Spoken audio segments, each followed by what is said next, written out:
సహనాభవతు. దేవా మా అందరినీ రక్షించు. ఎవరిని రక్షించాలండి? ఎవరిని రక్షించాలి? ఈ మంత్రం చదువుతున్న వర్గాన్ని మాత్రమే రక్షించాలా? ప్రజలందరినీ రక్షించాలా? ఓం సర్వసృష్టికర్త మా అందరినీ రక్షించు. సహనాభవతు సహనౌ భునుక్తు. దేవా నీవు మా అందరికీ ఆహారాన్ని ప్రసాదించు. ఎవరికి ప్రసాదించాలట? అందరికీ ప్రసాదించాలి. సహవీర్యం కరవావహై తేజస్వినామధీతమస్తు. దేవా మాకు శక్తిని జ్ఞానాన్ని ప్రసాదించి తేజస్సు మార్గంలో వెలుగు మార్గంలో నడిపించు.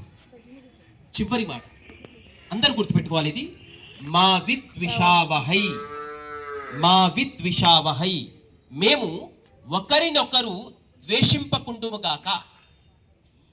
ఎంత చక్కని మాట చూడండి. మేము ఒకరినొకరు ఏం చేయకూడదంట? ఏం చేయకూడదు? నేను హిందువుని కాబట్టి ముస్లింని, నేను ముస్లింని కాబట్టి క్రైస్తవుని, నేను క్రైస్తవుని కాబట్టి హిందువుని ద్వేషించాలా? మా విద్విషావహై, మేము ఒకరినొకరు ద్వేషింపకుండుముగాక. మా మనసుని దేవా స్వచ్ఛంగా ఉంచు అనేటువంటి ప్రార్థనతో ప్రారంభమవుతుంది వైదిక మంత్రం. అంటే దేవుడు దేన్ని ఇష్టపడుతున్నాడని ఋషీశ్వరుడు చెప్పారు అంటే మా విద్విషావహై. ఒకవేళ మన మనసులు ఒకరి గురించి ఒకరికి తప్పుడు ఆలోచనలు, తప్పుడు అపార్థాలు, తప్పుడు భావనలతో నిండిపోయి కల్మషం లేకుండా, ఒకరినొకరు అపార్థాలకు గురి కాకుండా, ద్వేషం లేకుండా ఉంటే ఇలా ఉండు, నీవు దేవుడికి చాలా ఇష్టడివి అని అంటారు. ఇప్పుడు ఇక్కడ సభలో కూర్చున్నటువంటి మనము, మైక్ ద్వారాగా వింటున్నటువంటి హిందూ, ముస్లిం, క్రైస్తవ సోదరులు ఆలోచించవలసింది ఏమిటంటే, నేను అలా ఉన్నానా, నేను అలా ఉన్నానా అని ఆలోచించాలి. కానీ సాధారణంగా మనం ఎలా ఆలోచిస్తామంటే, నా పక్కోడు అలా లేడండి అంటాం మనం. కాదు, ప్రశ్న అక్కడ కాదు. ప్రశ్న నా నుంచి ప్రారంభం అవ్వాలి. నేను అలా ఉన్నానా? మా విద్విషావహి, నేను, నా పేరు రాజు, నేను రహీంని ప్రేమిస్తున్నానా? నేను రాబర్ట్ని ప్రేమిస్తున్నానా? ఆలోచించాలి. నా పేరు రాబర్ట్, నేను రామ్ని ప్రేమిస్తున్నానా? రహీంని ప్రేమిస్తున్నానా? ఎందుకంటే రామ్, రహీం, రాబర్ట్ అందరూ కూడా ఆయన సృష్టి. అది కూడా ఎలాగనేది మనం చూద్దాం. కాబట్టి దేవుడికి అన్నిటికంటే ఇష్టం ఏమిటంటే మా విద్విషావహై, మీరు ఎవరిని ద్వేషించకండి. ఇదే ధర్మం. ధర్మం యొక్క ప్రధాన సూత్రం ఇది. ఎప్పుడైతే మనం ద్వేషించడం ప్రారంభించామో అక్కడే మనస్సు కల్మషమైపోతుంది. అలాంటి కల్మషంతో ఉన్నటువంటి మనస్సుకు దేవుడికి ఎలాంటి సంబంధము లేదు. ఉదాహరణకి మీరు మంచి వంట వండారు, కానీ మీ పాత్ర అంతా కూడా కుళ్ళిపోయి ఉంది, మీ పాత్ర అంతా కూడా చెడిపోయి ఉంది, మీరు వండినటువంటి పాత్ర అంతా కూడా గబ్బు కొడుతుంది, కంపు కొడుతుంది. ఇలాంటి పాత్రలో అందంగా వండినటువంటి బిర్యానీని, అందంగా వండినటువంటి పాయసాన్ని, అద్భుతంగా వండినటువంటి ఏదైనా ఒక పదార్థాన్ని ఎవరైనా ముట్టుకోవడానికి ఇష్టపడతామా? చెప్పండి. చాలా అద్భుతంగా వండారు, అన్నీ సమకూర్చుకున్నారు, కానీ వంట వండేటువంటి పాత్ర ఏదైతే ఉందో అదంతా కూడా కల్మషంగా ఉంది, అశుద్ధంగా ఉంది. అక్కడ ఒకవేళ మనం వండినా సరే ఎవరికైనా ఇస్తే దాన్ని మనం ముట్టుకుంటామా? చెప్పండి. ముట్టుకుంటామండి? తీసుకుంటామా?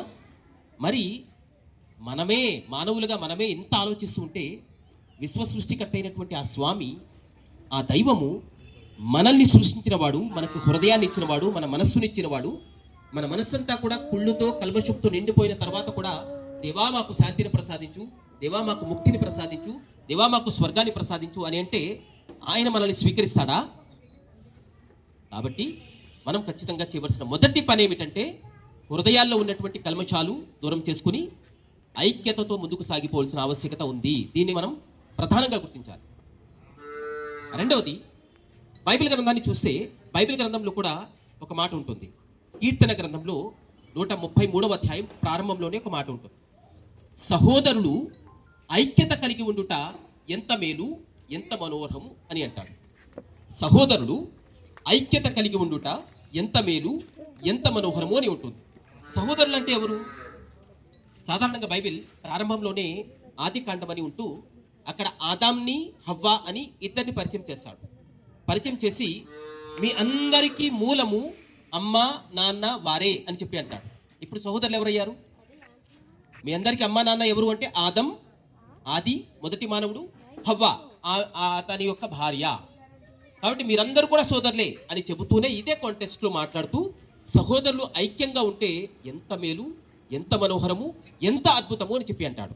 ఇప్పుడు చెప్పండి, ఇలాంటి అద్భుతమైనటువంటి సమావేశాలు, ఇలాంటి అద్భుతమైనటువంటి ఆలోచనలు, ఇలాంటి అద్భుతమైనటువంటి మనస్సులు, ఈ భావాలతో ఉండినటువంటి మనస్సుల్ని దేవుడు ఇష్టపడతాడా? మనం నమ్మకస్తులమండి, లేకపోతే మనం దేవుని బిడ్డలమండి, మిగతా వారందరూ కూడా పరాయి వారందరూ కూడా దేవుడి శిక్ష గురైపోతారు అనుకుంటే దేవుడు ఇష్టపడతాడా? మనమంతా సహోదరులు. దేవుడి నిర్ణయాలు ఏంటి ఆ తర్వాత ఆయనకు వదిలేద్దాం. కానీ భూమిపై మనమంతా కూడా ఆదం మరియు హవ్వ యొక్క సంతానంగా మనమంతా కలిసి ఉండాలి. ద్వేషం కాదు, ప్రేమను పంచండి అని బైబిల్ కూడా చెప్పింది. ఖురాన్ గ్రంథాన్ని మనం గమనించినప్పుడు ఖురాన్ గ్రంథంలో కూడా ఒక మాట ఉంటుంది. ఖురాన్లో దేవుడు అంటాడు, యా అయ్యుహన్నాస్, మానవులారా ఏమన్నాడు? యా అయ్యుహన్నాస్, మానవులారా, ఇన్నా ఖలఖ్నాకుమ్ మిన్ జక్రిన్ వ ఉన్సా, మేము మిమ్మల్ని ఒకే ప్రాణి నుండి పుట్టించాం. వజఅల్నా కబాయిల లితారుఫు, మిమ్మల్ని ఆ తర్వాత వర్గాలుగా తెగలుగా చేశాం. ఒక ప్రాంతంలో ఉన్నప్పుడు మీరు ఒక తెగగా పిలువబడతారు, ఒక దేశంలో ఉన్నప్పుడు ఆ దేశ ప్రజలుగా పిలువబడతారు, లేక ఏదైనా ఒక వ్యక్తి యొక్క పేరుతో మీరు ఆ వర్గానికి లేక ఆ వ్యక్తి పేరుతో సంబంధాన్ని కలుపుకుంటారు. మేమే చేసాం అలాగా. వజఅల్నా కబాయిల లితారుఫు, ఎందుకు ఇలా చేశాము అని అంటే, ఎందుకు ఇలా ఉన్నారు మీరు, వర్గాలుగా ఎందుకు ఉన్నారు అంటే, లితారుఫు, మీరు ఒకరినొకరు పరిచయం చేసుకోవడానికి అయ్యా, ఒకరినొకరు పరిచయం చేసుకోవడానికి, పరిచయాల కోసం అలా ఉన్నారు, అంతేగాని ద్వేషించుకోవడానికి కాదు. ఒకవేళ ద్వేషించుకోవడానికేనైతే నేను మీ హృదయాన్ని ద్వేషించడం కోసమే ప్రారంభమే అలా చేసేవాడిని. కానీ మీ బాల్యం ఎలా గడిచింది, మీ యవ్వనం ఎలా గడిచింది, ఈరోజు పెద్దవారైన తర్వాత వాడు వేరు నేను వేరు అని నీలో భావనలు ఎలా వచ్చాయి? కాబట్టి దేవుడు అంటున్నాడు, యా యుహన్నాస్, మానవులారా, ఇన్నా ఖలఖ్నాకుమ్ మిన్ జక్రిన్ వ ఉన్సా, మేము మిమ్మల్ని ఒకే ప్రాణి నుండి పుట్టించాము. జాగ్రత్త సుమా, ఒక ముస్లింగా మేమే చాలా గొప్పవాళ్ళము, ఇతర మానవులు గొప్పవారు కాదు అనే భావన నీలో వస్తే దేవుడు హెచ్చరిస్తున్నాడు, లితారుఫు, ఇది గుర్తించడానికే, గుర్తింపు కోసమే, మీలో ప్రత్యేకత ఏమీ లేదు. దేవుడు ఆ తర్వాత అంటాడు, ఇన్నా అక్రమకుం ఇందల్లాహి అత్కాకుం ఇన్నల్లాహ అలీమున్ ఖబీర్, మీలో అందరికంటే గొప్పవాడు మరలా ఎవరు అని అంటే, మీలో ఎవరైతే దేవుని పట్ల భయభక్తులు కలిగి ఉంటాడో, హృదయాన్ని పరిశుద్ధంగా ఉంచుకుంటాడో, ఆయన నన్ను చూస్తున్నాడు అనే భావనతో ఉంటాడో వాడయ్యా గొప్పవాడు అంటుంది ఖురాన్. ఇప్పుడు చూడండి, అన్ని గ్రంథాలు కూడా దాదాపుగా పదాలు మారిపోయాయి, భాష మారిపోయింది, కానీ సందేశం ఒకటే. మొట్టమొదటిగా మీరు చేయవలసిన పని, నేను చేయవలసిన పని ఏమిటంటే, హృదయాన్ని ఎలా ఉంచాలండి? పవిత్రంగా ఉంచాలి. ఉంచుదామా? ఈ రోజు నుంచి, ఈ క్షణం నుంచి మనం చేయవలసిన మొదటి పని ఏమిటంటే, హృదయాన్ని పవిత్రంగా ఉంచడమే మొదటి పని. ఎవరైతే హృదయ పవిత్రతను కలిగి ఉంటారో, హృదయ శుద్ధతను కలిగి ఉంటారో, వారి కోసం వాగ్దానాలు ఉన్నాయి. గుర్తుపెట్టుకోండి, ఎవరైతే హృదయ పరిశుద్ధతను కలిగి ఉంటారో వారి కోసం వాగ్దానాలు ఉన్నాయి. మనం ఇందాక చెప్పుకున్నటువంటి వేద మంత్రంలో మనం చూసాము, మా విద్విషావహై, దేవా మా హృదయాల్ని మేము ఒకరినొకరు ద్వేషింపకుండులాగా మమ్మల్ని చెయ్యి అని చెప్పి అన్నారు. ఆ తర్వాత ఋషులు తదాస్తు అని పలికారు, అలా జరుగుగాక, దేవుడు అలాంటి వారిని దీవించుగాక. ఓం శాంతి శాంతి శాంతి, అలాంటి వారిపై శాంతి కురియుగాక, అలాంటి వారికి శుభవార్తలే శుభవార్తలు. బైబిల్లో యేసుక్రీస్తు వారు ఒక చక్కని మాట అంటారు, మహనీయ క్రీస్తు ఒక మాట అంటారు. ఆయన ఏమంటారు అంటే, హృదయ శుద్ధి గల వారు ధన్యులు, వారు దేవుని చూసెదరు అని అంటారు, దేవుని పొందెదరు అని అంటారు, దేవుని దగ్గరకు చేరతారు అని చెప్పి అంటారు. ఎవరు? రాబట్టు కాబట్టి దేవుని పొందుతావు అన్నారా? ఏమన్నారు? హృదయ శుద్ధి గల వారు ధన్యులు, వారు దేవుని చూసెదరు, దేవుని పొందెదరు అని అర్థంతో ఆయన చెప్తారు. కాబట్టి హృదయ శుద్ధత ఉన్నవారికి శుభవార్త ఇవ్వడం అనేది జరిగింది. ఇక్కడ మనకు ఈ విషయం కూడా అర్థమవుతుంది.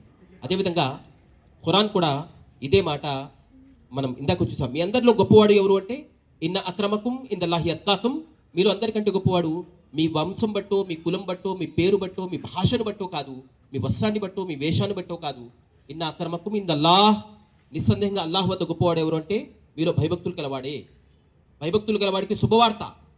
ఆ రోజున మీ ఆత్మ మీ శరీరం నుంచి వెళ్ళిన తర్వాత దైవదూతలు మిమ్మల్ని స్వాగతిస్తారు, పిలుస్తారు, మీకు సలాం, రండి. భూమిపై సత్కర్మలు చేసుకున్న కారణంగా మీకు శాశ్వతమైన స్వర్గం ఉంది. ఎక్కడ చేసుకున్న కారణంగా అండి? భూమిపై సత్కర్మలు చేసుకున్న కారణంగా మీకు శాశ్వతమైన స్వర్గం ఉంది. భూమిపై సహనం వహించిన కారణంగా మీకు శాశ్వతమైన స్వర్గం ఉంది. భూమిపై ప్రజల్ని ప్రేమించిన కారణంగా మీకు శాశ్వతమైన స్వర్గం ఉంది, రండి అని చెప్పి పిలుస్తారు.